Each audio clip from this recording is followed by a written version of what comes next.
Des écrivains, des dessinateurs à succès ou des ministres en villégiature. Cette année encore, le Salon du Livre n'a pas dérogé à la règle.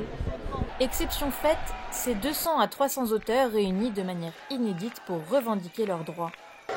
Rappelons-le, la moyenne des droits perçus par l'auteur est d'1 € par livre vendu, à peine le prix d'une baguette. Les auteurs sont dans la chaîne de production, ceux qui gagnent le moins.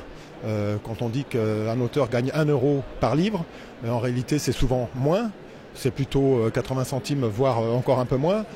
Quand vous savez que la moyenne de vente d'un roman aujourd'hui, ça doit être 1000 exemplaires ou 1500 exemplaires, vous voyez bien qu'un auteur ne peut pas vivre décemment avec ça. Dans cette défaillance, les maisons d'édition sont tenues pour principales responsables. Je ne vais pas citer de nom parce que, comme disait l'oncle Gide, il ne faut citer que quand on loue. Et donc, je vais rester sur la réserve. Mais certains éditeurs se permettent de vous faire signer un contrat et de ne vous verser votre avaloir qui n'a plus que ce nom-là, mais qui est faux dans son usage, 11 mois après.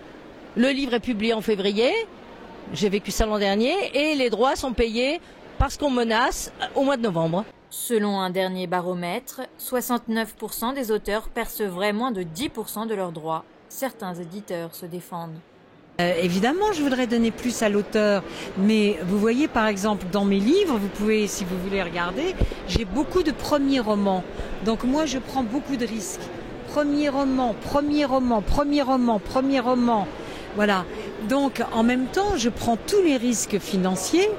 Et si j'en ai un qui marche mieux que les autres, il permet d'éponger ceux qui sont un peu plus justes et ça me permet de redonner la chance à un autre.